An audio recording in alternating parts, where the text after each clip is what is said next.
Subscribe করুন Bibhas art and studio চ্যানেলটি আর পাশে থাকা বেল আইকনটি প্রেস করুন নতুন নতুন পেন্টিং ভিডিও পাওয়ার জন্য। তো হাই ফ্রেন্ডস, আশা করি তোমরা সবাই ভালো আছো। তো আজকের আমি যে পেন্টিংটা করব সেটা একটা ডিজিটাল পেন্টিং।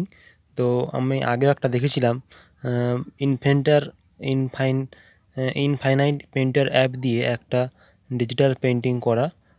তো আজকে আমি দেখাবো যে ইনফাইনাইট পেন্টার অ্যাপ দিয়ে একটা হিউম্যান ফিগার ড্রয়িং করে দেখাবো, একটা ডিজিটাল পেন্টিং করে দেখাবো। তো চলো পেন্টিংটা শুরু করি। ভালো করে মন দিয়ে দেখো এবং তোমরা নিজেরা প্র্যাকটিস করো। চলো শুরু করি।